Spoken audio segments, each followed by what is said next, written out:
Hello, everyone. Today's date is the 10th of April, 2021. This is kind of a historical date in Native history, in Indian history, in America.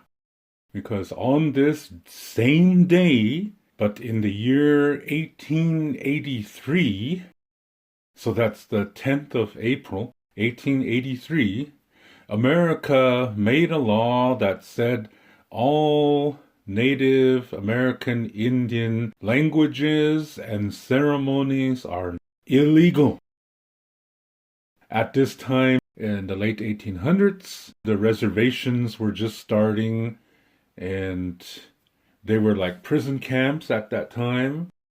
So we were not allowed to have any kind of weapons or anything, not even knives. So we couldn't go hunting for food. We could not gather wild fruits and vegetables. And our bodies are used to these natural foods, these meat from wild game. For thousands of years, this is what we ate. So our bodies were very used to that. And so in the late 1800s, we're on reservations. And as I said, they were like prison camps and we couldn't leave. And the only food that we were allowed to have was whatever the American government gave to us. And it was really, really unhealthy foods that are really high in the things that can make you have heart trouble, hypertension, diabetes, and so forth. And so this is what happened at that time. So we were hit physically. Now, in the Lakota way, there are four parts to the self: the physical part, the emotional part, the mental part, and the spiritual part. And they're all connected together. This is what the medicine wheel can represent. The medicine wheel can represent many things, but this is one of the things that it can represent too. And when you look at a medicine wheel, if one part of that medicine wheel goes down, the other three parts will eventually go down too. So, back on our reservations in the late 1800s, as I just stated, our physical part was really hit hard in a very unhealthy way, in that we were not allowed to eat the foods that our bodies were used to. So, if you look at the four parts of the self, the physical part was hit. Then, as I said, on the 10th of April, 1883, America said that all native languages and all native ceremonies are illegal.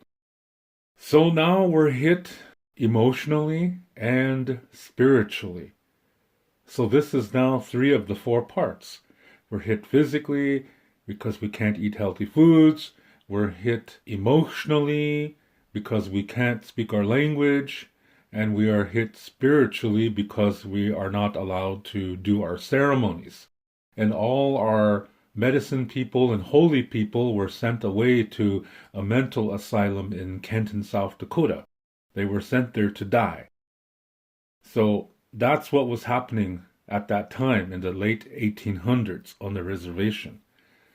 So all those years, it was against the law to basically be an Indian. You're not allowed to speak your own language. Imagine that. In American history books, they always say that America was founded upon the freedom of religion, but not for Indians. I find that crazy. So this is the way it was. But of course, people still did it, but in private. This is how our language survived. So, for example, people still spoke Lakota, but only at home, only among certain people, and not in public. And the ceremonies really went underground at that time. Then, around the 1960s or so, the American government didn't seem to care, so people were doing the ceremonies in public, and nobody got in trouble. And this is how it was until 1978. There was a new law that America made called the American Indian Religious Freedom Act of 1978. And this stated that all Indian languages and ceremonies are now legal. Now we can do this. So from 1883 until 1978, all native languages and ceremonies were against the law. Imagine that. For 95 years, it was against the law to be an Indian. It's crazy. That's American history. Yeah, so I just want to mention that because a lot of people don't realize that in this world, that this great country of America that likes to tout itself as the greatest country in the world, their history book is all candy-coated, and it makes it look like America was a hero to everything since 1776, when they declared their independence from England. And people don't realize that America did a lot of not good things to Native peoples. No treaty that America made with any Native American Indian tribe was ever kept. They were all broken. Sitting Bull used to say, America promised us many things, and they broke all of them except one. They promised to take our land, and they took it.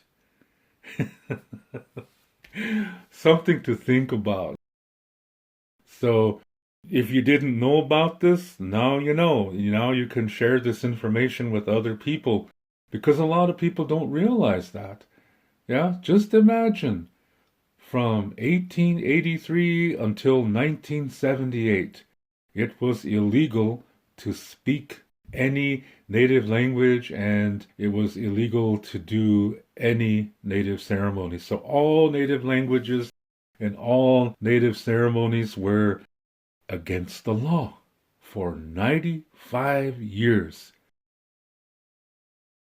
Imagine living at that time, that suddenly on this day, 10th of April, in 1883, that you are told you no longer can speak your language. Imagine that. Think about that right now. Put yourself in that time period.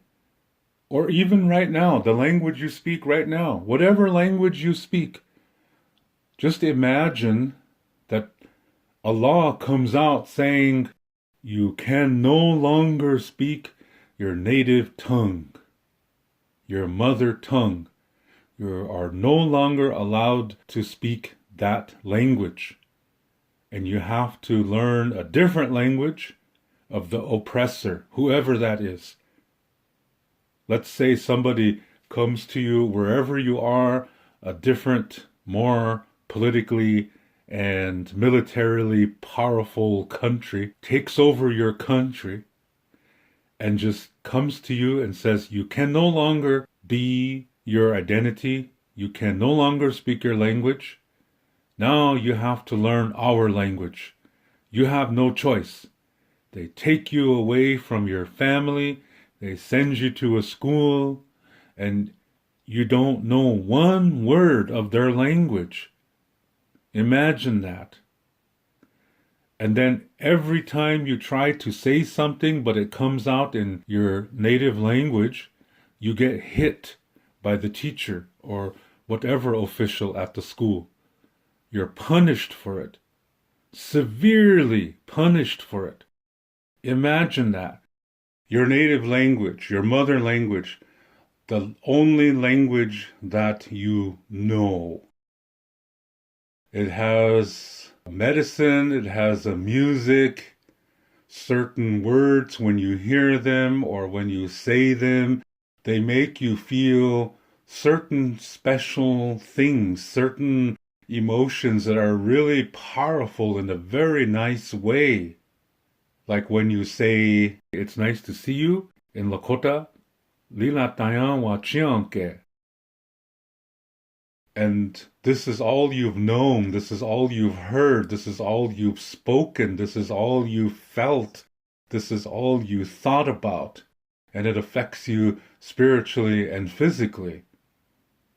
And you have all of this, and suddenly you're told this is a language from the devil, that this comes from Satan, that this is an evil language, and that your ways, because they do not agree with the Bible, that your ways are evil, that you are a heathen, you are a savage, that you are doomed, and that they are the only ones who can save you.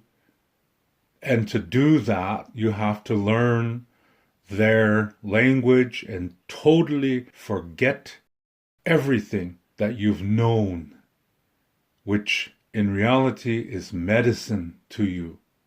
And they're telling you, this is not good, this is bad. And now they take you away from your family and take you to a school, and anytime you talk about things that are from your tribe, or you say one word that is from your tribal language, then you're basically tortured for that. Imagine that. Your identity is totally being stomped on. And you are forced to learn this new thing, this new language.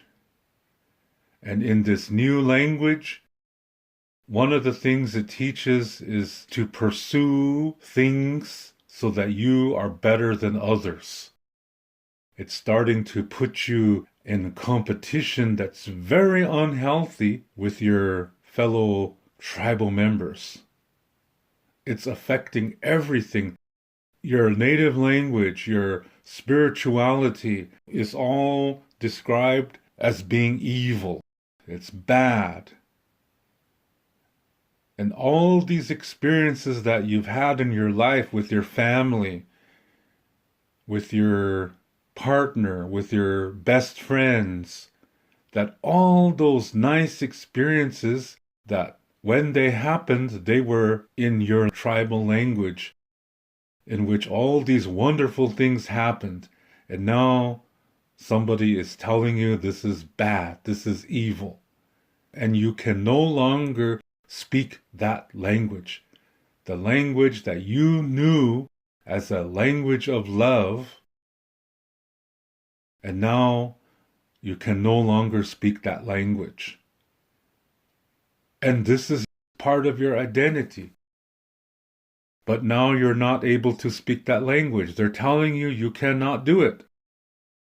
So as you're learning the other language, English, you're forced to learn it. And people are saying that this is going to make you a better person.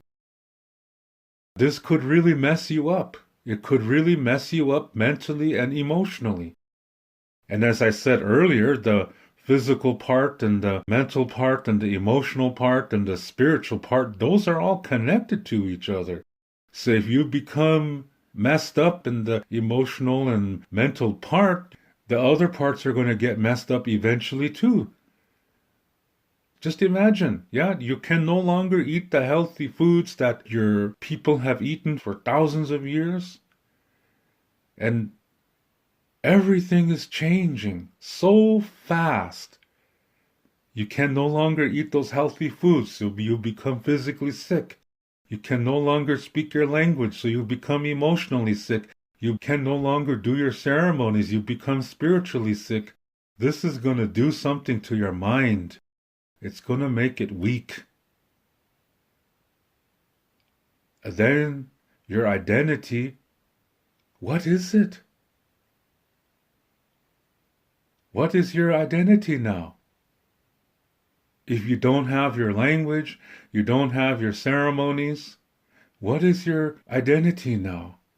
Imagine this. Imagine this happening to you. I'm going to leave this as an open question for you. Take the time to think about that. That's what this day did to Native peoples all over America. But don't use this as the foundation for an argument to hate white people or to hate the government or to hate the churches. You gotta look at it like this. Since 1998, it's legal to speak your language. As I'm making this recording, it is the year 2021. How many years has that been since 1978? Let's do the math. 2021. 11 take away 8 is 3. Okay, then that 11, it's 11 again. 11 take away 7 is 4. 43, then 9. So, okay. So it's been 43 years since 1978. We should be speaking our languages again. There is no excuse for you to not learn your language if you are a native person. You've had 43 years now. So think about that too. Yeah? Think about that too. And think about learning your language. It's never too late to learn anything. As long as you're learning, you're living. And as long as you're doing that, you're on the road of love. This is the truth. This is love. So learn your language. 43 years has gone by since 1978. Don't let another one go by without learning your language. Just start. Start now. Learn to say hello. Learn to say it's good to see you.